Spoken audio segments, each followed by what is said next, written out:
ओमज्ञानतिमिरन्धस्य ज्ञानाञ्जनशलाकया चक्षुरुन्मिलितं येन तस्मै श्रीगुरुवे नमः। नमः ओं विष्णुपदाय कृष्णप्रेष्ठाय भूतले श्रीमते भक्तिवेदान्तस्वामिनिति नामिने। नमस्ते सरस्वतीदेवे गौरवाणी प्रचारिणे निर्विशेषशून्यवादी पाश्चात्यदेशतारिणे। जय श्री कृष्ण चैतन्य प्रभु नित्यानंद श्री अद्वैत गदाधर शिवासादि गौर भक्तवृंद। हरे कृष्णा कृष्ण कृष्ण हरे हरे, हरे राम राम राम हरे हरे। हरे कृष्ण। అయితే వచ్చేసి మనము శ్రీ చైతన్య చరితామృతం నుండి మనము శ్రీ అద్వైతాచార్య యొక్క తత్వంని తెలుసుకునే ప్రయత్నం చేద్దాం. ఈరోజు శ్రీ అద్వైతాచార్య యొక్క ఆవిర్భావ మహోత్సవంని మనం ఇక్కడ జరుపుకుంటున్నాము. కనుకనే ఉత్సవము విజయవంతం కావాలంటే, మనం జరుపుకునే ఉత్సవం విజయవంతం కావాలంటే వాస్తవంగా ఎవరైతే ఉత్సవం జరుపుతున్నామో ఆ వ్యక్తిని తత్వముగా తెలుసుకోవడం చాలా ముఖ్యం. ఎక్కువ సమయం ఏమవుతుందంటే చాలాసార్లు జనాలు కేవలము లీలలు చర్చిస్తారు, కానీ తత్వము తెలుసుకోకపోతే ఏమవుతుంది, ఆ లీలలు వాస్తవంగా మనకు లీలల ద్వారా సరైన లాభం అనేది మనకు జరగదు. కనుకనే ఏ విధంగా అయితే శ్రీమద్ భాగవతంలో దశమ స్కందంలో శ్రీకృష్ణ భగవాన్ యొక్క లీలలు వివరించి చెప్పడం జరిగింది కదా దశమ స్కందంలో. కానీ మొదటి స్కందం నుండి 9వ స్కందం వరకు ఏం చెప్పడం జరుగుతుంది, ఆ కృష్ణుని యొక్క తత్వము కదా. ఆ 9 స్కందంలో కృష్ణు యొక్క తత్వంని చెప్పడం జరిగింది. ఇంకా ఆ తత్వంని ఎవరైతే యథార్థముగా అవగతం చేసుకుంటారో వాస్తవంగా వాళ్ళకే ఆ కృష్ణుని లీలలు యథార్థంగా అర్థమైపోతాయి. తత్వం తెలుసుకోకపోతే ఏమవుతుంది, మనం గల తత్వం తెలుసుకోకపోతే మనము కృష్ణుని ఒక సాధారణ బాలుడు లేదా ఒక సాధారణ మానవుడు లాగా భావించి ఏమవుతున్నాము, అతని లీలలను కూడా మనము సాధారణంగా మనం భావిస్తాం కదా. లీలలను సాధారణంగా భావించడానికి ఏమవుతుంది, దానివల్ల మనకు కావాల్సినంత లాభం జరగదు. రెండోది మనము అపరాధము చేస్తాం కదా. కనుకనే ఏ విధంగా అయితే కృష్ణుని లీలలు తెలుసుకునే కన్నా ముందు మనము కృష్ణ తత్వంని తెలుసుకోవడం చాలా ముఖ్యమైన విషయం. అలాగే ఈరోజు మనం జరుపుకునే ఈ అద్వైతాచార్య యొక్క ఆవిర్భావ తిథి మహోత్సవంలో భాగంగా మనము ఆ అద్వైతాచార్య యొక్క తత్వంని తెలుసుకోవడం చాలా ముఖ్యం. లీలలు చాలా ఉన్నాయి, అసంఖ్యమైన లీలలు అద్వైతాచార్య. కానీ అద్వైతాచార్య యొక్క లీలలను మనం కేవలం మాత్రమే తెలుసుకోలేకపోతుంది, మనకు అద్వైతాచార్య యొక్క సాధారణ మానవుడిలా కనిపిస్తాడు.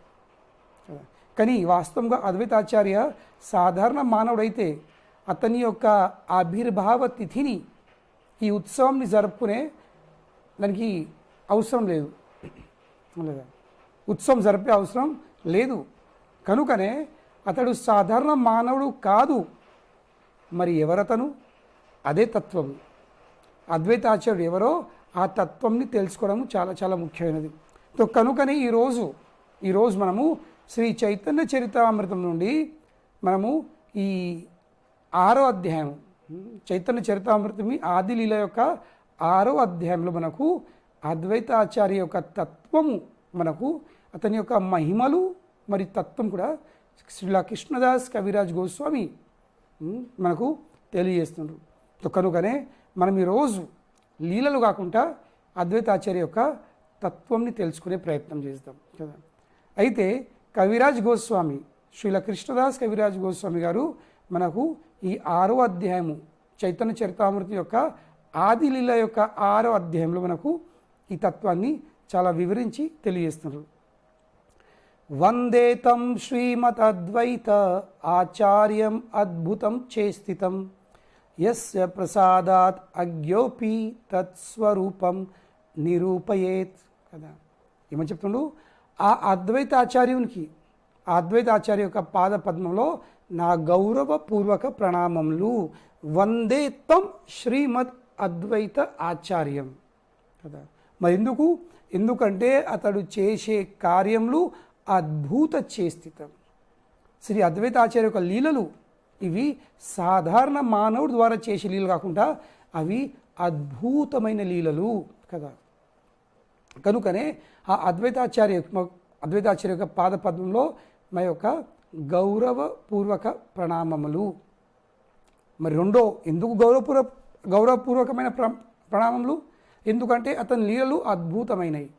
రెండోది యస్య ప్రసాదాత్ అజ్ఞోపి, ఎందుకంటే తన యొక్క కృపచే, తన యొక్క దివ్యమైన కృపచే ఒక సాధారణ మానవుడు, మూర్ఖుడు, అల్పజ్ఞుడు, ఇలాంటి జ్ఞానం లేనివాడు కూడా తత్స్వరూపం నిరూపయేత్, అతని యొక్క స్వరూపంని ఆయన వివరించగలుగుతాడు, నిరూపించగలుగుతాడు అని మనకు కవిరాజు గోస్వామి తెలియజేస్తున్నమాట. తత్స్వరూపం నిరూపయేత్, నిరూపించగలుగుతాడు లేదా వివరించగలుగుతాడు. ఎవరు? పండితుడు కాదు, అజ్ఞుడు. కానీ ఎప్పుడు ఆ అజ్ఞునికి అద్వైతాచార్య యొక్క దివ్యమైన అద్భుతమైన లీలలను నిరూపించే శక్తి, సామర్థ్యము ఎట్లా వస్తుంది? అతని యొక్క అనుగ్రహం ద్వారా. ఎవరి అనుగ్రహము? అద్వైతాచార్య. తత్ప్రసాదాత్ అజ్ఞోపి తత్స్వరూపం నిరూపయేత్ కదా. కనుకనే కవిరాజ్ గోస్వామి అద్వైతాచార్య యొక్క తత్వాన్ని తెలియచేసే ముందు అతనికి గౌరవపూర్వకమైన ప్రణామములు అర్పిస్తున్నారు. జయ జయ శ్రీ చైతన్య జయ నిత్యానంద జయ ద్వైత చంద్ర జయ గౌర భక్త వృంద కదా. శ్రీ చైతన్య మహాప్రభు, శ్రీ నిత్యానంద ప్రభు, శ్రీల అద్వైతాచార్య ఇంకా సమస్త గౌర భక్త వృందులకు మా యొక్క ప్రణామములు తెలియజేస్తున్నారు కదా. ఇప్పుడు రెండు శ్లోకాల ద్వారా అద్వైతాచార్య యొక్క మహాత్మ్యాన్ని, ఆ మహాత్మ్యం యొక్క భాగంలో తన యొక్క తత్వాన్ని కవిరాజ్ గోస్వామి మనకు తెలియజేస్తుండు. ఏమని చెప్తున్నారు? మహావిష్ణుర జగత కర్త మాయయ సృజత్ అదా తస్యావతార ఏవాయాం అద్వైతాచార్య ఈశ్వర కదా. ఏమని చెప్తున్నారు? మహావిష్ణు కదా. మహావిష్ణు ఎవరు? అతను జగతకర్త, అంటే ఈ భౌతిక జగత్తానికి సృష్టికర్త. మహావిష్ణు ఏం చేస్తుండు? మహావిష్ణు తన యొక్క బహిరంగ శక్తితో ఈ భౌతిక జగతాన్ని సృష్టిస్తుండు. ఆ మహావిష్ణు యొక్క అవతారము అద్వైత ఆచార్యుడు అని మనకు ఇక్కడ తెలియజేస్తుంది కదా. కనుకనే కృష్ణుని గోలోక బృందావన్ ధామంలో ఆ దేవాదేవుడైన శ్రీకృష్ణ భగవాను కృష్ణ భగవాన్ యొక్క మొదటి ప్రథమ విస్తరించే స్వరూపము బలరాముడు. బలరాము నుండి మొదటి చతుర్వ్యూహము విస్తరిస్తుంది, ప్రకటిస్తుంది. ఎవరు? సంకర్షణ, ప్రద్యుమ్న, అనిరుద్ధ మరియు వాసుదేవ. ఈ సంకర్షణ నుండి మళ్ళీ రెండవ చతుర్వ్యూహము విస్తరిస్తుంది కదా. సంకర్షణ 2, ప్రద్యుమ్న 2, అనిరుద్ధవ 2, ఇంకా వాసుదేవ 2వ కదా. ఈ రెండవ సంకర్షణ నుండి మహావిష్ణు ప్రకటిస్తుండు. మహావిష్ణు నుండి గర్భోదకశాయ విష్ణు, గర్భోదకశాయ విష్ణు నుండి శిరోదకశాయ విష్ణు. ఇది భగవాను విస్తరించే స్వరూపము. సంకర్షణల వరకు, సంకర్షణ 2, ప్రద్యుమ్న 2, వాసుదేవ 2, ఇంకా అనిరుద్ధ 2 వరకు ఇవన్నీ స్వరూపములు వైకుంఠ లోకంకి చెందినవి. కానీ ఎప్పుడైతే ఈ భౌతిక జగత్తుని సృష్టించే అవసరం పడుతుందో అప్పుడు మహావిష్ణు ఏం చేస్తాడు? మహావిష్ణు ఈ భౌతిక తన బహిరంగ శక్తితో ఈ భౌతిక జగత్తాన్ని సృష్టిస్తాడు మహావిష్ణు కదా. ఎవరి సహాయంతో? తన బహిరంగ శక్తితో కదా. ఎందుకంటే అంతరంగ శక్తితో వైకుంఠ లోకాలు సృష్టికత్తాయి. వైకుంఠ లోకాల యొక్క పోషణ అంతరంగ శక్తి చే జరుగుతుంది. బహిరంగ శక్తి చే ఈ భౌతిక జగతము సృష్టికి వస్తుంది కదా. కనుకనే ఆ మహావిష్ణు యొక్క అవతారము అద్వైత ఆచార్య కదా.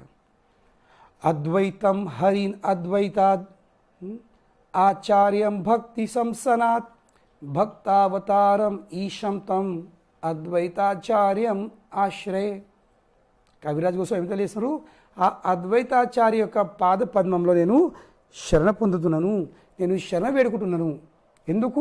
ఎందుకంటే అద్వైతాచార్య ఇంకా మహావిష్ణు హరి అద్వైతం హరిన అద్వైతాత్ కదా. వాస్తవంగా అద్వైతాచార్య మరియు హరి లేదా మహావిష్ణు మధ్యలో ఎలాంటి భేదము తేడా అన్నది లేదు. వీళ్ళిద్దరూ ఒక్కటే కనుకనే ఆ ఒక్కటిని ఆ ఐక్యం ఏమంటారు అద్వైత. కనుకనే అతనికి అద్వైత అనే పేరు వచ్చేసింది కదా. మరియు ఆచార్యం ఎందుకు, ఆచార్యం భక్తి సంసనాత్. అతను అవతరించి ఏం చేస్తుండు, అతను అవతరించి ఏం చేస్తుండు, అతని కార్యం ఏంది, అతని యొక్క దివ్యమైన అద్భుతమైన కార్యకలాపాలు ఏమిటి. అతను కేవలము అతను ఒక భక్తునిలాగా అవతరించి భక్తావతారం ఈశత్వం కదా.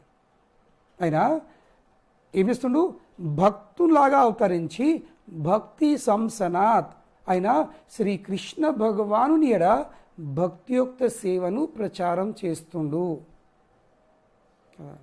శ్రీకృష్ణ భగవానుని ఎడ భక్తియుక్త సేవను ప్రచారం చేస్తుండు ఒక భక్తునిలాగా.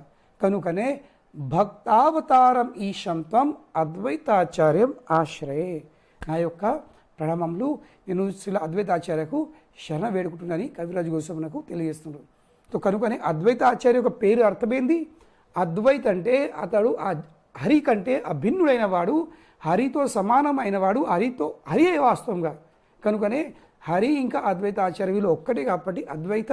మరియు అతను ఆ దేవాదేవుడైన శ్రీకృష్ణ భగవాన్ యొక్క భక్తియుక్త సేవను ప్రచారం చేస్తుంది కాబట్టి ఒక భక్తు రూపంలో అవతరించి మా విష్ణు అయినప్పుడు కూడా, హరి అయినప్పుడు కూడా, నారాయణ అయినప్పుడు కూడా ఏం చేస్తుండు, ఆ నారాయణ పట్ల భక్తిని ప్రచారం చేస్తుండు, భక్తి యొక్క సేవను ప్రచారం చేస్తుండు.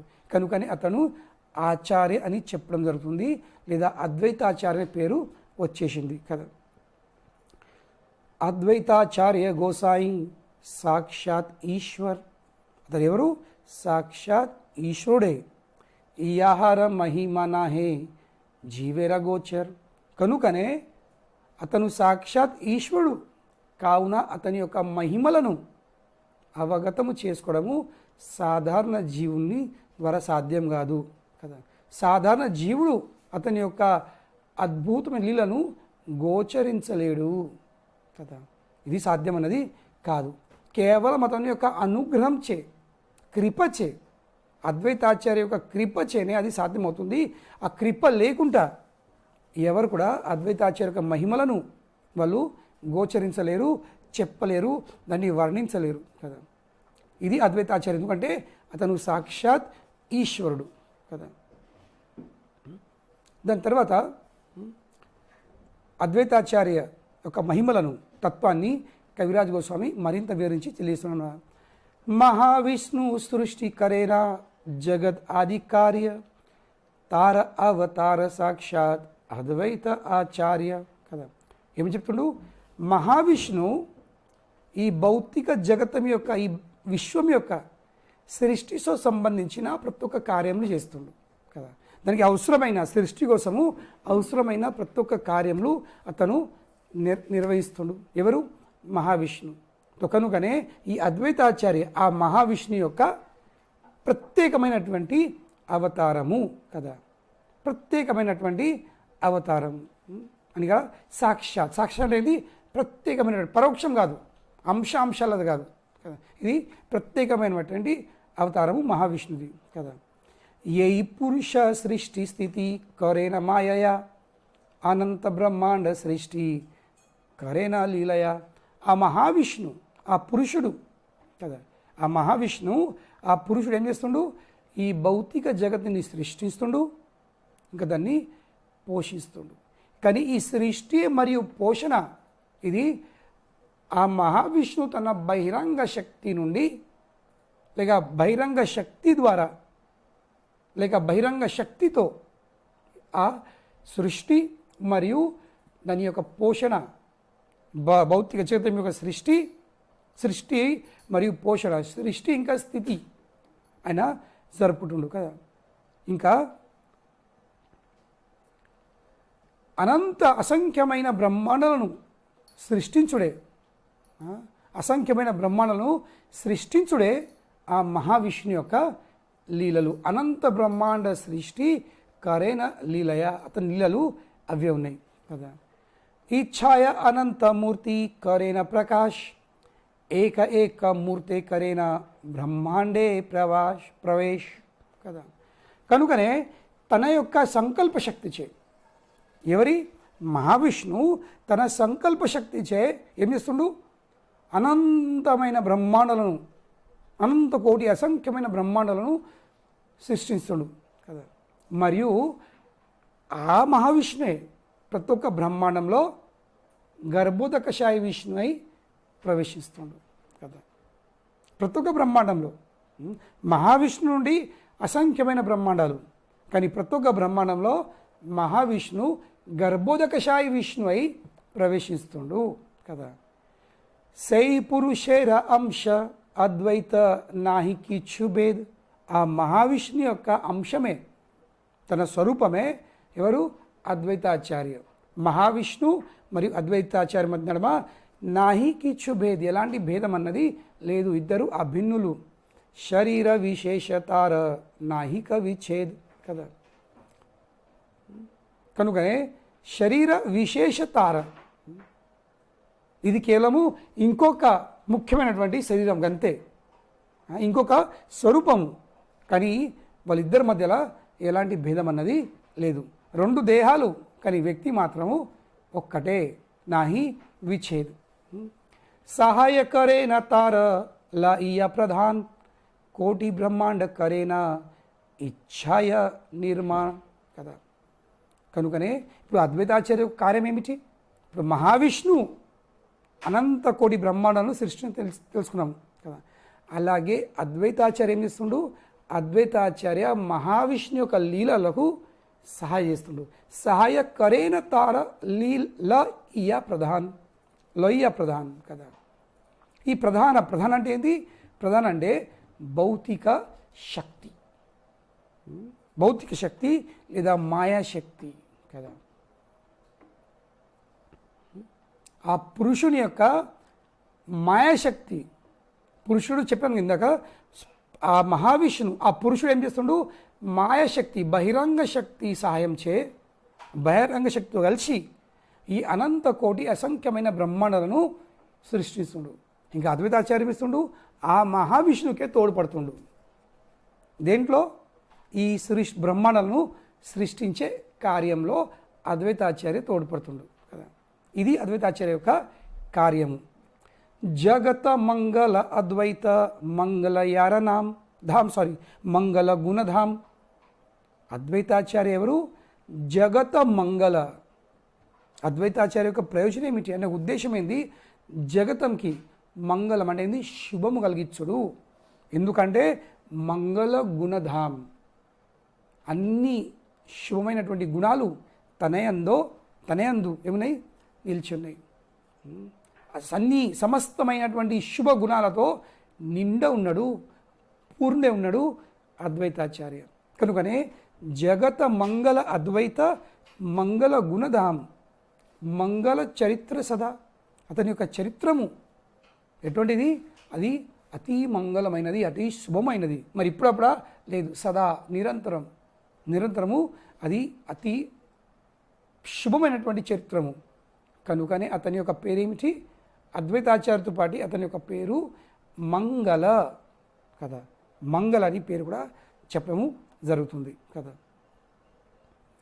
దాని తర్వాత ఇక్కడ మనకు కవిరాజు గోస్వామి మరింత తెలియజేస్తున్నమాట కదా.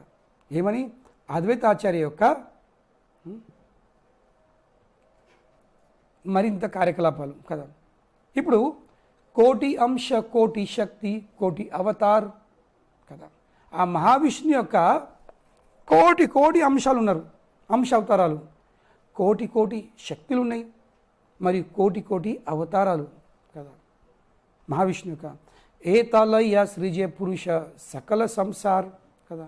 కనుకనే ఆ మహావిష్ణు ఏం చేస్తుండు, తన కోటి కోటి అంశాలతో, కోటి కోటి శక్తులతో మరియు కోటి కోటి అవతారాల ద్వారా ఏం చేస్తుండు, ఈ సమస్త సృష్టిని, ఈ సంపూర్ణమైనటువంటి భౌతిక జగతంని అతను సృష్టిస్తుండు. సంపూర్ణమైన భౌతిక జగతంని సృష్టించే కార్యము మహావిష్ణు తన కోటి కోటి అంశాలు, కోటి కోటి శక్తులు మరియు కోటి కోటి అవతారాల ద్వారా జరిగిస్తుండు. ఇది మహావిష్ణు యొక్క కార్యకలాపాలు. ఇప్పుడు ఈ 14వ ఇంకా 15వ శ్లోకంలో మనకు కవిరాజ్ గోస్వామి మరింత వివరించి చెప్తున్నమాట. మాయాయై ఛే ద్వి అంశ నిమిత్త ఉపాదాన్, మాయా నిమిత్త హేతు ఉపాదాన ప్రధాన్, పురుష ఈశ్వర ఐఛే ద్విమూర్తి హయ్య, విశ్వ సృష్టి కరే నిమిత్త ఉపాదాన లయ్య కదా. ఈ శ్లోకము చాలా ముఖ్యమైన శ్లోకము. ఎందుకంటే ఈ అధ్యాయంలో ఈ 14-15వ శ్లోకమే చాలా ముఖ్యమైనది, మరి చాలా కఠినమైనది. దాన్ని అర్థం చేసుకోవడము చాలా కఠినము కదా. ఎందుకంటే సిద్ధాంతం మనకు తెలియజేస్తుంది, సిద్ధాంతం తెలియజేస్తున్నమాట. ఇప్పుడు ఈ సిద్ధాంతాలు తెలుసుకునేటప్పుడు ఏమవుతుంది, కొంచెము విషయాలు నెత్తికి ఎక్కాయి కదా. కథలంటే లీలంటే తొందరగా అర్థమవుతాయి, కానీ సిద్ధాంతం అర్థం కాదు. కానీ చెప్పినట్లుగా అర్థమైన అర్థం చేసుకునే ప్రయత్నం చేయాల్సింది కదా. ఎందుకంటే ఈ సిద్ధాంతం తెలుసుకున్నట్లా మనం గల ఆలస్యము చేసినట్లయితే ఏమవుతుంది, శ్రీకృష్ణ భగవానుని పాద పద్మాల పట్ల మనకు అనురక్తం అంటే ఏంది, ఆసక్తి కలగదు. దృఢ నిశ్చయంతో మనం కృష్ణ భక్తి చేయలేము కదా. మనసు చంచలమవుతుంది కదా. ఈ చంచలమైన మనసు ఏమవుతుంది, అటు ఆగమాగమవుతుంది. కనుకనే ఈ చంచలమైన మనసును మనము శ్రీకృష్ణ భగవాన్ యొక్క పాద పద్మలకు కట్టుబడి ఉండాలంటే, కట్టిపెట్టాలంటే దానికి తాడు ఒక్కటే తాడుతోని మనము ఈ చంచలమైన మనసును శ్రీకృష్ణ భగవాన్ యొక్క పాద పద్మలకు గట్టిగా కట్టిపెట్టచ్చు. దేని నుండి, తత్వం అనే తాడు నుండి, సిద్ధాంతం అనే తాడు ద్వారా మనము ఈ చంచలమైన మనసును శ్రీకృష్ణ భగవాన్ యొక్క పాద పద్మంలో కట్టిపెట్టచ్చు. కనుకనే కృష్ణదాస్ కవిరాజ్ గోస్వామి గారు మనకేం చేస్తున్నారు, ఈ చైతన్య చరితామృతం ఆరంభంలోనే, ముఖ్యంగా ఈ ఆదిలీల ఒక ఆరంభంలోనే మనకు ఒక విషయం చెప్తున్నమాట. ఏంది, సిద్ధాంత బలియా చిత్తే న కరే ఆలస్, ఇహలాగే కృష్ణ పదే సుదృఢ మానస్. భక్తులకు రాబోయే కాలంలో ఈ చైతన్య చరితామృతంని అధ్యయనం చేసే వాళ్ళకు కవిరాజ్ గోస్వామి ఒక చిన్న సలహా ఇస్తున్నమాట. ఏంది, సిద్ధాంతము తెలుసుకుంటా ఆలస్యము ఉండకూడదు. ఎందుకంటే ఆ ఆలస్యము మనకు శ్రీకృష్ణ భగవాను పాద పద్మలకు కట్టుబెట్టడానికి ఆటంకం నిర్మాణం చేస్తుంది. దృఢ నిశ్చయమని నష్టం చేసేస్తుంది ఆలస్యం. కనుకనే కఠినమైన దాన్ని మనము ప్రామాణికమైన ఆచార్యుల నుండి ప్రభుపాదుల వారు ఈ శ్లోకంకి కొన్ని పేజీల భాష్యం రాస్తున్నారు. ఎందుకు, కేవలము ఆ తత్వంని, ఆ సిద్ధాంతంని అర్థం చేసుకోవడానికి. అప్పుడే మనకు అద్వైతాచార్య యొక్క మహిమలను మనం తెలుసుకోగలుగుతాము. అద్వైతాచార్య యొక్క మహిమలు మనకు అవగతమవుతాయి యథార్థంగా. కనుకనే ఇక్కడ కవిరాజ్ గోస్వామి చెప్తున్నారు, ఏ విధంగా అయితే భగవాన్ యొక్క బహిరంగ శక్తి దాని 2 భాగములు అన్నమాట. ఏంది, ఒకటి నిమిత్త అంటే ఏంది, సామర్థ్య శక్తి, సామర్థ్యమైనటువంటి శక్తి అన్నమాట కదా. ఇప్పుడు ఇంకోటేమో భౌతిక కారణము, ఉపాదాన కదా. 2 కారణాలు. మాయ 2 విధంగా పనిచేస్తుంది. మాయ 2 అంశాలు, 2 భాగంలో ఏంది, ఒక్కడేమో నిమిత్త అంటే ఏంది, సామర్థ్యమైన శక్తి, సామర్థ్యమైన శక్తి. రెండోదేమో భౌతిక కారణాలు, సామర్థ్యమైన కారణములు ఇంకా భౌతిక కారణములు. అదేవిధంగా మహావిష్ణువు కూడా. ఇప్పుడు ఇక్కడ మాయ వాస్తవంగా ఈమె ఎటువంటి కారణము, ఈమె సామర్థ్యమైనటువంటి కారణము మాయ. ఇంకా ప్రధాన అంటే ఏంది, భౌతిక కారణము కదా. అలాగే ఏ విధంగా అయితే మాయకి 2 భాగములు ఉన్నాయో, అదే విధంగా అద్వైతాచార్య మహావిష్ణు, అదేవిధంగా మహావిష్ణు కూడా దేవాదేవుడైన మహావిష్ణు ఇప్పుడు ఏం చేస్తుండు, రెండు రూపంలో విస్తరిస్తుండు. దేనికోసము? ఈ భౌతిక జగత్తం యొక్క సృష్టి కోసం రెండు రూపంలో ఆయన విస్తరిస్తుండు. ఎట్లా? తన సామర్థ్య కారణము, ఇంకా భౌతిక కారణములు. దీన్ని మనం ఒక చిన్న ఉదాహరణతో అర్థం చేసుకుందాం. ఏదన్నా కార్యం జరగాలంటే ఇప్పుడు నేను రెండు ఉదాహరణలు ఇస్తాను, దానివల్ల మీకు ఈ సిద్ధాంతము కొద్దిగా అర్థమవుతుంది. ఇప్పుడు ఒక బిల్డింగ్, ఒక భవనం నిర్మాణం జరగాలంటే, ఒక భవనం నిర్మాణం జరగాలంటే దానికి కావాల్సింది మనకు ఇసుక అవసరము, మనకు కంకర అవసరము, మనకు సిమెంట్ అవసరము, మనకు సలాగ అవసరము, మనకు ఇటుకలు అవసరము, మనకు నీళ్ళు అవసరము, అవును లేదా? ఇవన్నీ ఏంది? ఇవన్నీ భౌతిక అంశాలు. భూమి అనల అగ్ని మరియు వాయు, మళ్ళీ గాలి, మళ్ళీ ఆకాశం, ఇవన్నీ భౌతికమైన అంశాలు కదా. సో ఈ భౌతిక అంశాలతో ఏమైంది? పృథ్వీ, వాయు, గాలి, అగ్ని, ఆకాశం నుండి మనకు ఇటుకలు, సలాక, కంకర, మనకు సిమెంటు, మనకు నీరు, ఇవన్నీ వచ్చేస్తున్నాయి కదా. కానీ అవన్నీ వేస్తే ఒక భవన నిర్మాణం జరుగుతుందా? భవన నిర్మాణము జరగదు. ఇంకొంచెం కావాల్సింది ఒక వ్యక్తి యొక్క సామర్థ్యము, సంకల్ప శక్తి కావాల్సింది, అవును లేదా? ఆ సంకల్ప శక్తి, సామర్థ్య శక్తితో ఏమవుతుంది? మనకు ఆ ఒక భవనం నిర్మాణం జరుగుతుంది కదా, అప్పుడే భవన నిర్మాణం అవుతుంది. సో అలాగే ఆ భవన నిర్మాణం కావాల్సింది ఒక్క భాగము భౌతిక అంశాలు. అంటే ఏంటి? ఇవన్నీ ఇటుకలు, సిమెంట్, కంకర. రెండోది ఆ వ్యక్తి యొక్క సామర్థ్య శక్తి. వ్యక్తి సమర్థుడు లేకపోతే వాస్తవంగా ఎన్ని అంశాలు ఉన్నా అవి వేస్ట్ కదా. ఇప్పుడు ఇంకో ఉదాహరణ ఇస్తాను. కిచెను. ఇప్పుడు కిచెన్లో బియ్యం ఉంటాయి, పప్పులు ఉంటాయి, నూనె, ఆవాలు, గసాలు, మసాలా అన్నీ ఉంటాయి. కానీ ఒక వ్యక్తి అందులో సామర్థ్య శక్తి లేకపోతే, వంటకము చేసే సామర్థ్యం లేకపోతే అవన్నీ వేస్టే, అంశాలు వేస్ట్. కేవలం కిచెన్లో అన్ని వస్తువులు ఉండేసరికి అవిటికి అవే ఒక రుచికరమైనటువంటి వంటకాలు తయారవుతాయా? కావు. ఒక వ్యక్తి అవసరము, ఇంకా వ్యక్తి అందులో ఉన్న ఆ సామర్థ్య శక్తి, ఆ సంకల్ప శక్తి చాలా అవసరమైనది కదా. అప్పుడు ఏమవుతుంది? రుచికరమైన రకరకాల వంటకాలు, అవే పప్పులు, అవే గింజలు, అవే బియ్యంతో, అవే నూనెలతోని, అవే మసాలాలతో ఏమవుతాయి? రుచికరమైన వంటకాలు తయారవుతాయి కదా. సో కనుకనే ఇక్కడ మసాలాలు, ఇక్కడ గింజలు, బియ్యంలు, పప్పులు, ఇవన్నీ భౌతిక కారణములు. కానీ సమర్థ కారణం ఏంది? అది అంటే ఆ వ్యక్తి యొక్క సామర్థ్యం ఏంది? అది ముఖ్యమైన కారణం. ఆ సామర్థ్య శక్తి లేకపోతే, ఆ సంకల్ప శక్తి ద్వారా ఇంకా సామర్థ్య శక్తి లేకపోతే ఏమవుతుంది? ఏం జరగదు.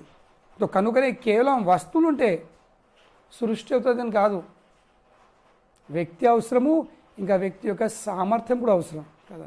సో వ్యక్తి ఏం చేస్తాడు? వ్యక్తి వస్తువులను తీసుకురావచ్చు, కానీ కేవలం వస్తువులు తెస్తే ఇల్లు అవుతుందా? కాదు. అతని యొక్క సామర్థ్య శక్తి ద్వారానే, అతని యొక్క సంకల్ప శక్తి ద్వారా ఏమవుతుంది? ఒక భవనం తయారవుతుంది. అలాగే మహావిష్ణు ఈ భౌతిక జగతాన్ని సృష్టిస్తుండు. దేని ద్వారా? భౌతికమైన అంశాల ద్వారా కదా. అవి అంటారు ప్రధాన లేదా ఉపదాన. కానీ నిమిత్తం మాత్రమేంది? నిమిత్తం అంటే కేవలము ఆ సామర్థ్య శక్తి. అంటారు ఎఫిషియంట్ కాజ్. ఏ విధంగా అయితే ఒక పురుషుడు సామర్థ్య శక్తి లేకపోతే, సమర్థుడు లేకపోతే వాడు సంతానోత్పత్తి చేయలేడు. కేవలం పెళ్లి చేసుకున్నా నాకు భార్య ఉంది అని సంతానోత్పత్తి అయితే కాదు. ఆ వ్యక్తి అందులో ఆ సంతాన ఉత్పత్తి చేసే శక్తి, సామర్థ్యం కూడా ఉండాల్సింది. అప్పుడే సంతాన ఉత్పత్తి జరుగుతుంది కదా. సో అలాగే మహావిష్ణు రెండు ఈ భౌతిక జగతాన్ని ఇట్లా సృష్టిస్తుడు తన శక్తి సామర్థ్యంతో. అదొక కారణము భౌతిక జగతం సృష్టికి. ఇంకా రెండోది భౌతిక అంశాలు కదా. సో కనుకనే శక్తి సామర్థ్య కారణంని నిమిత్త అంటారు, శక్తి సామర్థ్యాన్ని నిమిత్త అంటారు. ఇంకా ఉపదాన లేదా ప్రధాన అంటే ఏంది? అవన్నీ భౌతిక అంశాలు కదా. సో ఇది రెండు కలిసేసరికి ఏమవుతాయి? అవి ఇక్కడ మనకు సృష్టి జరుగుతుంది కదా. భగవానుడు తన అంతరంగ శక్తి చే ఏమవుతుండు, అంతరంగ శక్తి చే అతను వైకుంఠ లోకాలను సృష్టిస్తుండు, ఆధ్యాత్మిక జగత్తును సృష్టిస్తుండు. మరియు తన బహిరంగ శక్తి చే ఏం చేస్తుండు, ఈ భౌతిక జగత్తును సృష్టిస్తుండు కదా. ఆధ్యాత్మిక జగత్తంలో అంతరంగ శక్తి, భౌతిక జగత్తంలో బహిరంగ శక్తి, రెండు భిన్నమైన శక్తులు. కానీ శక్తి సమర్థుడు ఎవరు, అతడు ఒక్కడే కదా.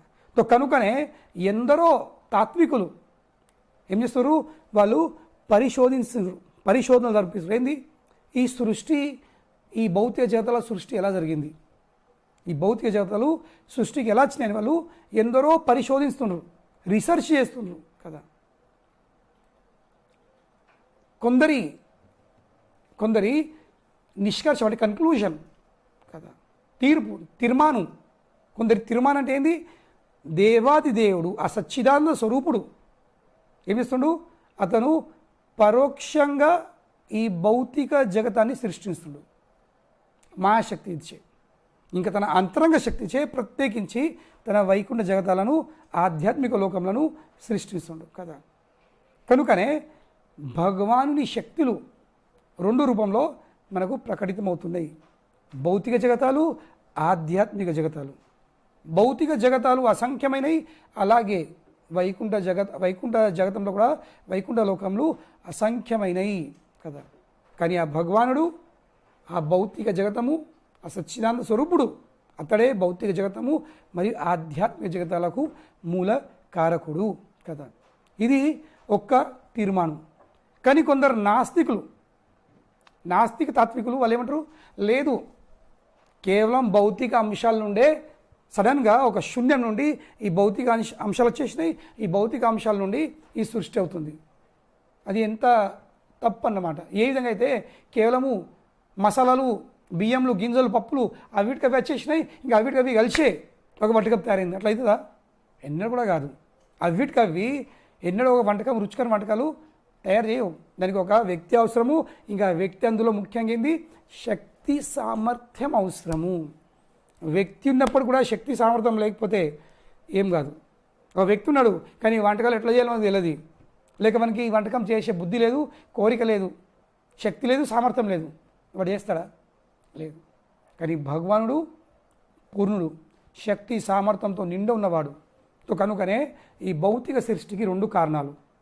ఒక కారణం ఏంది, శక్తి సామర్థ్య కారణము, దాని అంటారు నిమిత్త. రెండోదేమో ఉపాదాన లేదా ప్రధాన, అంటే ఏంది, భౌతిక అంశాలు కదా. ఇది మనము అర్థం చేసుకోవాల్సింది. ఈ శ్లోకము దీన్ని అర్థం చేయడానికి ప్రభుపాదుల వారు మనకు చాలా విస్తరించి ఒక పేద భాష్యము, కొన్ని పేజీల భాషలు మనకి ఇక్కడ తెలియస్తున్నారు. అది మీరు వివరించి చదవచ్చు.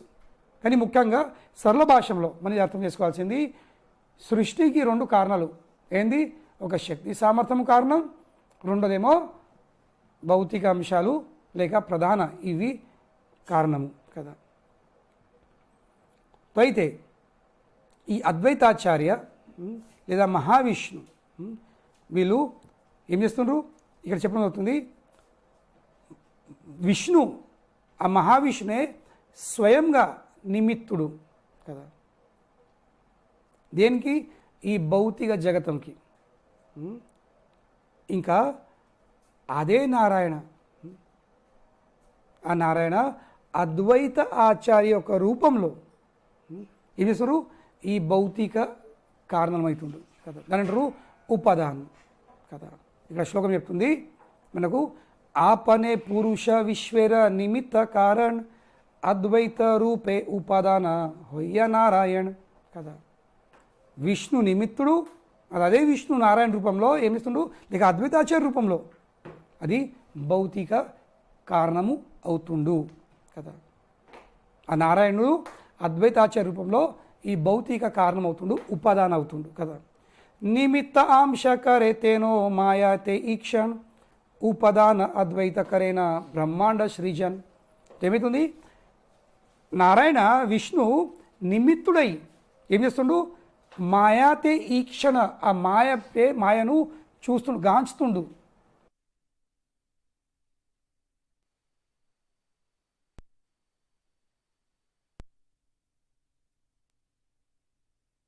కదా.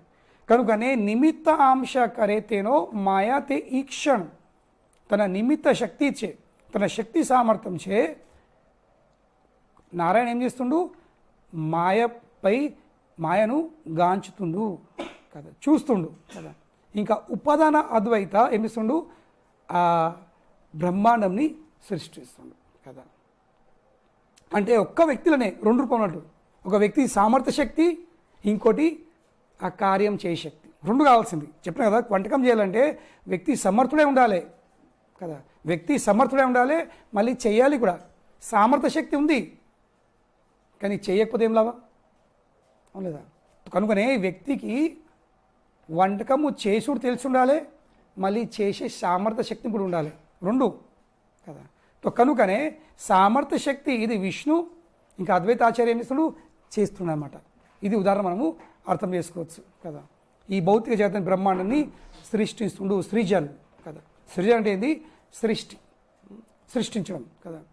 కనుకనే మహావిష్ణు ఏం చేస్తున్నాడు, కేవలం చూస్తున్నమాట అంతే, సంకల్ప శక్తి. ఇప్పుడు మనం కదా కిచెన్లోకి వెళ్ళి ఏం చేస్తాము, చూస్తాము అన్నీ ఉన్నాయా లేవా, సంకల్ప శక్తితో ఏం మనం చూస్తాము. నాకు ఇప్పుడు ఇది వంటకం చేసేది ఉంది, నాకు సంబంధించిన ప్రతి ఒక్క వస్తువులు ఉన్నాయా లేవా, దాని తర్వాత ఏం చేస్తాము, అవన్నిటిని ఒక్క తెచ్చి మనము అవి వెజిటేబుల్స్ ఉంటే దాన్ని కట్ చేస్తాము, మసాలా ఉంటే నూరుకుంటాము, బియ్యం ఉంటే కడుక్కుంటాము, పప్పును మనం ఉడకబెడతాము, ఇవన్నీ చేస్తాము లేదా. కనుకనే ఫస్ట్ శక్తి సామర్థ్యము, రెండోది కార్యం. మహావిష్ణు శక్తి సామర్థ్యం చేపిస్తుండు, భౌతిక అంశాలను చూస్తుండు, ప్రధానపై తన మాయపై తన దృష్టిని వర్షిస్తుండు కదా. మరి తన అద్వైతాచార రూపంలో అతను ఏం చేస్తుండు, ఈ భౌతిక జగతాన్ని సృష్టిస్తుండు కదా. ఇది మనం అర్థం చేసుకోవాల్సింది. యద్యాపి సాంఖ్యమానే ప్రధాన కారణ్ జడ హైతే కబునా హే జగత్ సృజన్. ఇప్పుడు నాస్తిక తాత్వికులు లేదా సాంఖ్య సిద్ధాంతం యొక్క ఫాలోవర్సు లేదా దాన్ని అనుసరించే వాళ్ళు ఏమంటారు, లేదు భౌతిక అంశాలు ప్రధానమే, భౌతిక అంశమైనటువంటి ప్రధాననే వాస్తవంగా ఈ భౌతిక సృష్టికి కారణం. కానీ ప్రధాన ఇది జడ, ఎట్లా సాధ్యమవుతుంది? ఏ విధంగా అయితే ఇప్పుడు వీళ్ళ సిద్ధాంతం ఏంటంటే తాత్వికులది, నాస్తిక తాత్వికులది లేదు, బియ్యం పప్పులు అవిటికి అవి కలిసినాయి ఇంకా వంటకం తయారైంది, అవుతుందా? కాదు, అవి జడ వస్తువులు. దానికి ఒక వ్యక్తి అవసరం, అప్పుడే వంటకం తయారవుతుంది. వ్యక్తిది ఒక శక్తి సామర్థ్యం అవసరము, ఇంకా చేసే కోరిక, చేసే కార్యం, ఇవి రెండు అవసరం ఉన్నాయి. శక్తి సామర్థ్యం ఉన్నా చేయకపోతే ఏం జరగదు, లేక చేసే కోరిక ఉంది కానీ శక్తి సామర్థ్యం లేదు, ఏం జరగదు. కనుకనే వ్యక్తికి శక్తి సామర్థ్యం ఉండాల్సింది, మరియు వ్యక్తికి చేసే కార్యం కూడా కార్యము చేసే స్థితి కూడా ఉండాల్సింది, చేయాలని కోరిక ఉండాల్సింది. రెండు అవసరం అన్నమాట, శక్తి సామర్థ్యము మరియు వ్యక్తి కదా. ఇప్పుడు సంతాన ఉత్పత్తి చేయాలంటే వ్యక్తికి శక్తి సామర్థ్యం ఉండాల్సింది. శక్తి సామర్థ్యం లేకుండా కేవలం స్త్రీ సంపర్కం వస్తే సంతాన ఉత్పత్తి కాదు. లేదా శక్తి సామర్థ్యం ఉంది కానీ ఆ వ్యక్తి ఏం చేయడు, సంతానోత్పత్తి కాదు. 3 ఉదాహరణలు ఇస్తున్నా, సంతానోత్పత్తి కానీ, కిచెన్లో వంటకం కానీ, లేక భవన నిర్మాణం కానీ. ఇటుకలు తెచ్చుకొని పెట్టుకున్నాడు, సిమెంట్ తెచ్చుకొని పెట్టుకున్నాడు, కానీ ఇల్లు కట్టుకునే శక్తి సామర్థ్యం లేదు, అవుతుంది ఇల్లు, భవనం నిర్మాణం అవుతుందా? కాదు. శక్తి సామర్థ్యంతో పాటు కార్యం కూడా చేయాల్సింది. ఆ కార్యము చేసుడు అద్వైతాచార్య, ఇంకా శక్తి సామర్థ్యం వస్తుంది నిమిత్త మహావిష్ణు నుండి, నారాయణ నుండి కదా. కనుకనే ఈ తాత్విక సాంఖ్య సిద్ధాంతం అయితే ఉందో, సాంఖ్య సిద్ధాంతం నాస్తిక సాంఖ్య సిద్ధాంతం ఏది ఉందో అది వాస్తవంగా మొత్తంకి తప్పన్నమాట.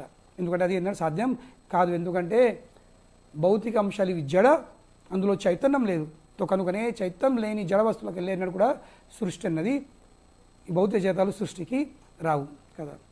నిజ సృష్టి శక్తి ప్రభు సంచారే ప్రధానే ఈశ్వరేరా శక్తి తబ హైత నిర్మాణే కదా.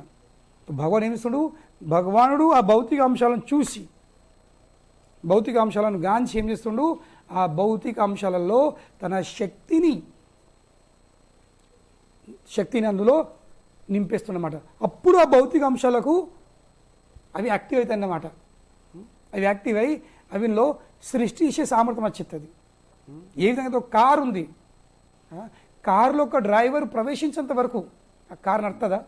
అది ₹1,00,00,000 కారు అయినా, వందల కోట్ల కారు అయినా, అది బంగారం కారు అయినా, డ్రైవర్ లేకపోతే అది జడమే, దేని పనికిరాదు, అది కదలదు. సో అలాగే భౌతిక అంశాలు కదలవు. ఏ విధంగా అయితే ఒక కారులో డ్రైవర్ ప్రవేశించేసరికి కారు కలుతుందో, అదేవిధంగా భగవానుడు ఆ ప్రధానపై తన దృష్టిని వర్షించి ఏం చేస్తుండు, వీటికి అందులో ఒక కదలిక నిర్మాణం చేస్తుండు కదా. అప్పుడు ఆ భగవాన్ యొక్క శక్తిచే ఏమవుతుంది, ఈ భౌతిక జగతాలు సృష్టికి వస్తున్నాయి కదా. అద్వైత రూపకరే శక్తి సంచారన్ అతయేవ అద్వైత హయ్యన ముఖ్య కారణ్. అద్వైతాచార్య రూపంలో మహావిష్ణువు ఇస్తుండు, తన శక్తిని సంచరిస్తుండు. కనుకనే అద్వైతాచార్య హొయ్య ముఖ్య కారణం కదా.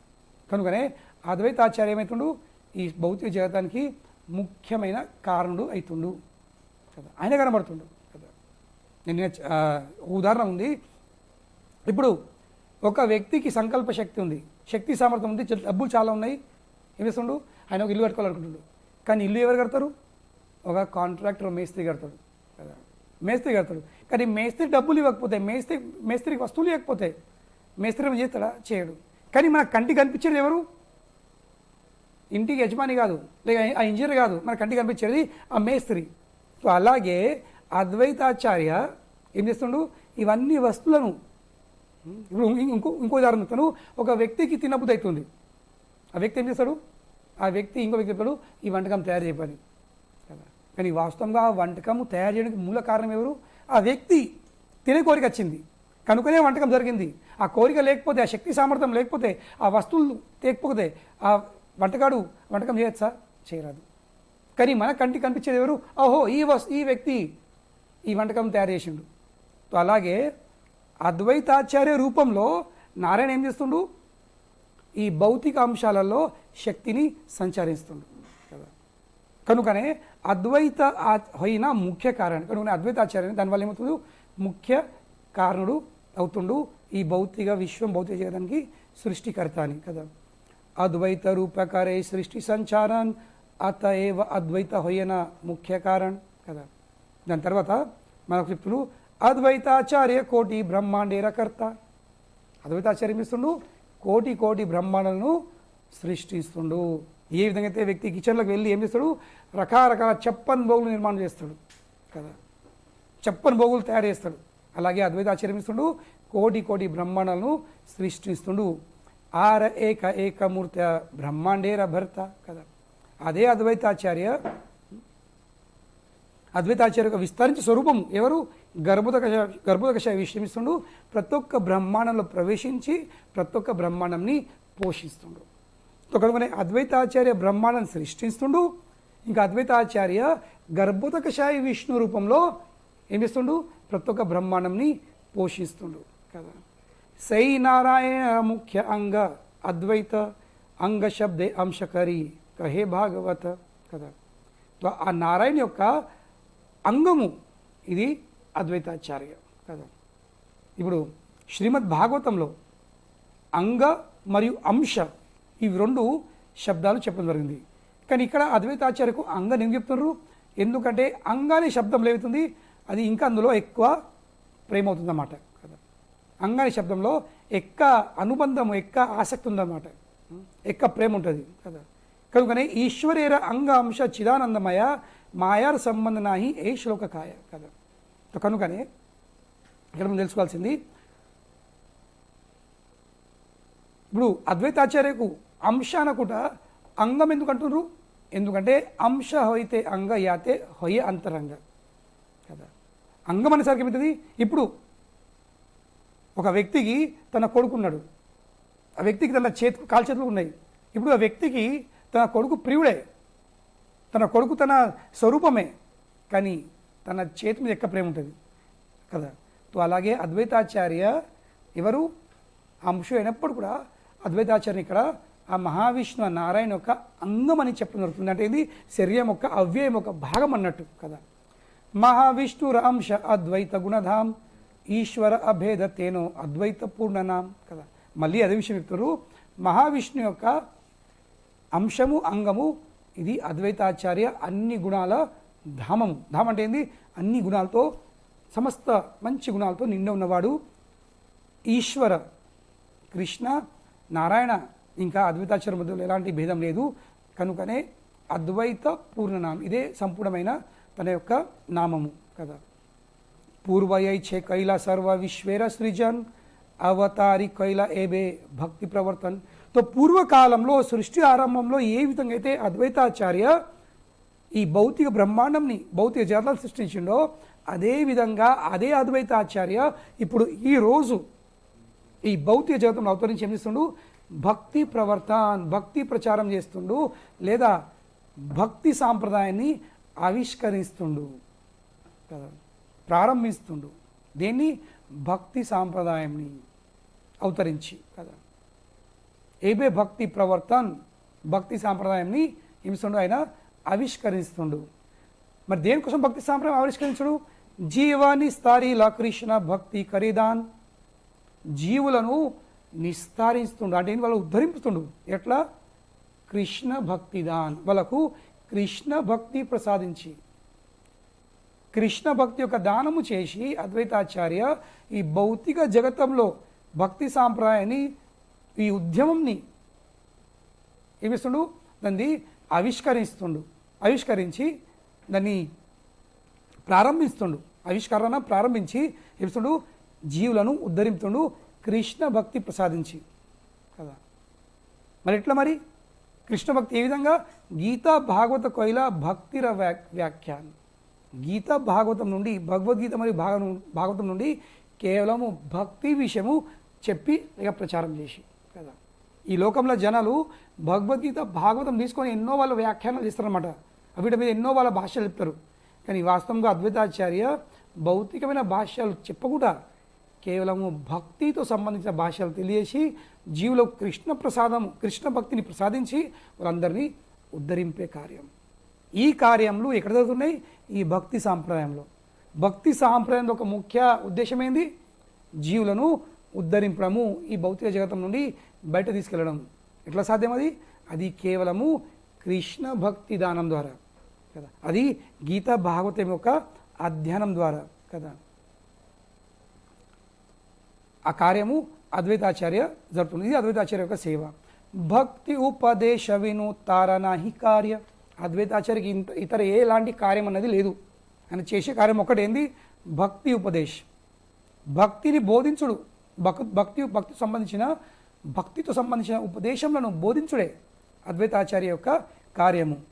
కనుకనే అతయేవ నామ హైల అద్వైత ఆచార్య, ఆయన బోధిస్తూ కాబట్టి, భక్తి సంబంధించిన ఉపదేశాలను బోధిస్తుంది కాబట్టి ఏం చేస్తుండు, అతని పేరు అద్వైతాచార్య అయి ఉన్నది.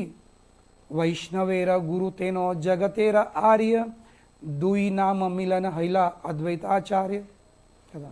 అంతేకాదు, అతను ఎవరు? వైష్ణవుల నాయకుడు, వైష్ణవులకు గురువు కదా.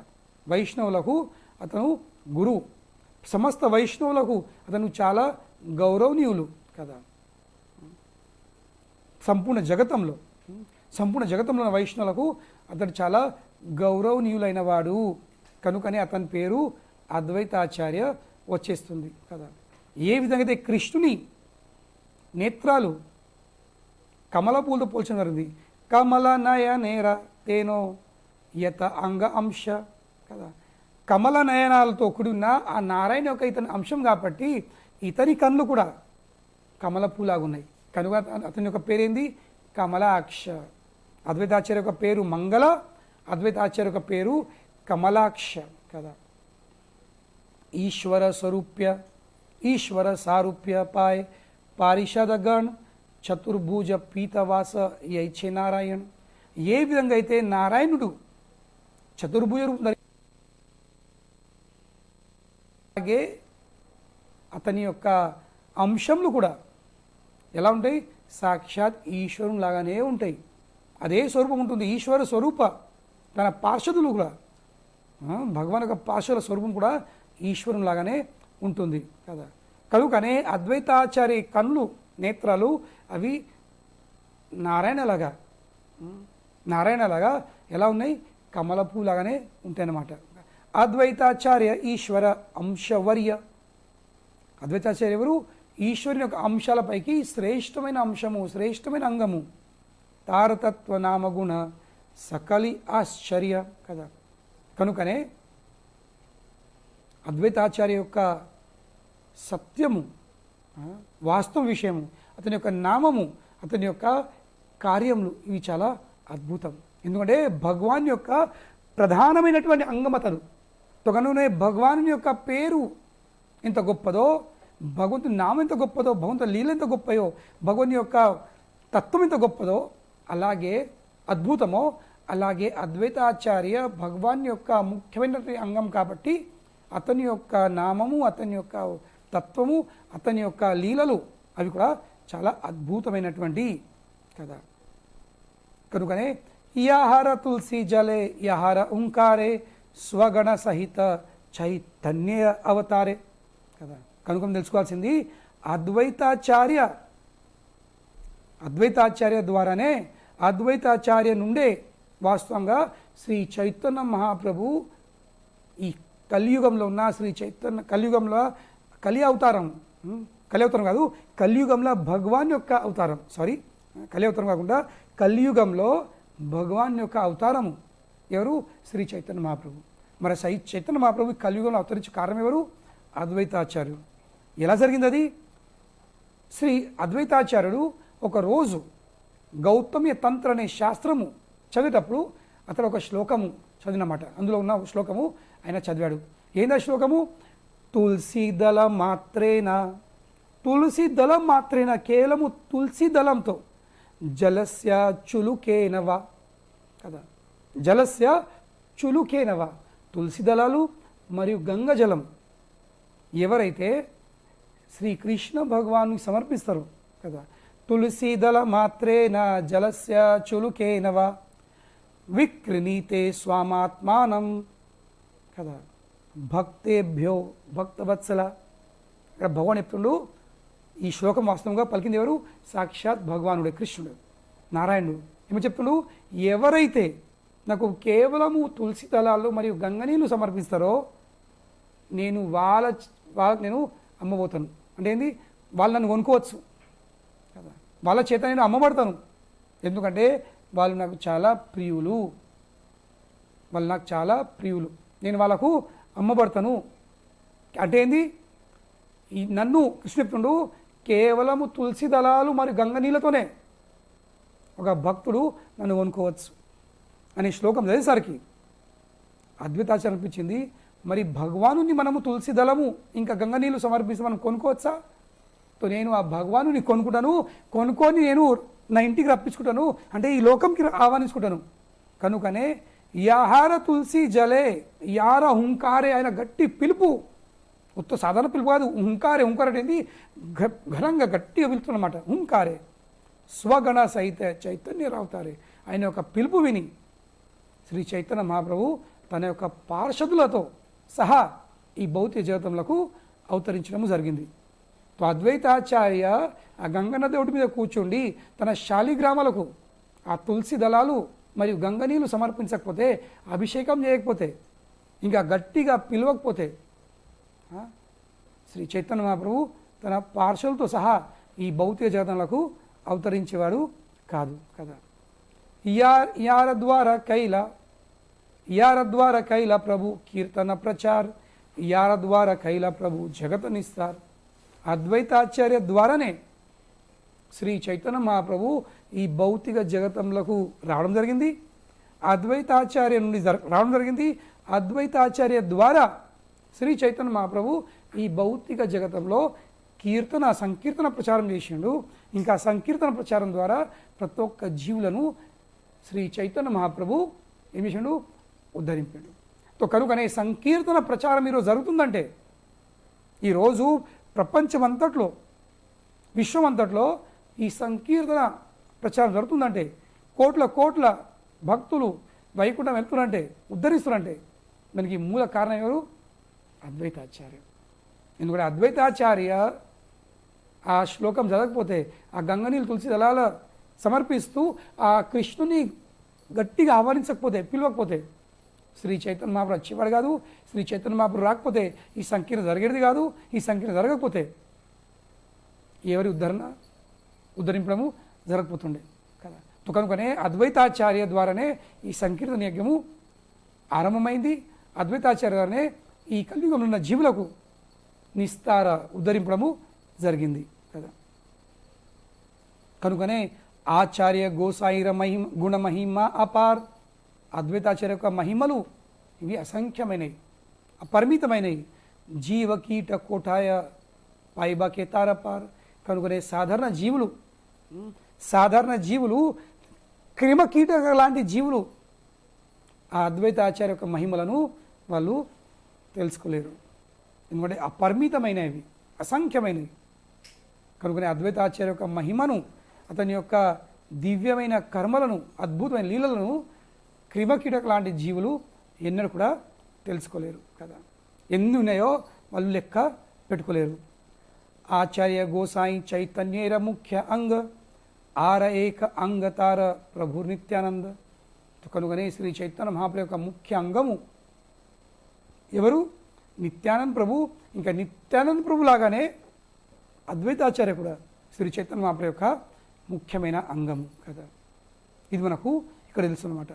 కనుకనే ఈరోజు మనము అద్వైతాచార్య యొక్క ఆవిర్భావ ఉత్సవం జరుపుకుంటున్నాము. కానీ అద్వైతాచార్య ఎవరో ఆ తత్వం తెలుసుకోకపోతే మనకేమవుతుంది? చైతన్య మహాప్రభు పక్కన లేవడిన ఒక వృద్ధుడు, ఒక ముసలుడు కాదు.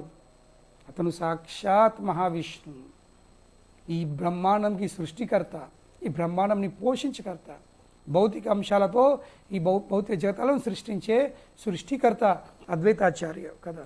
ఆ అద్వైతాచార్య యొక్క అంశమే గర్భోదకశాయి విష్ణు ఏం చేస్తుండు? ఈ సమస్త సృష్టిని పోషిస్తుండు కదా.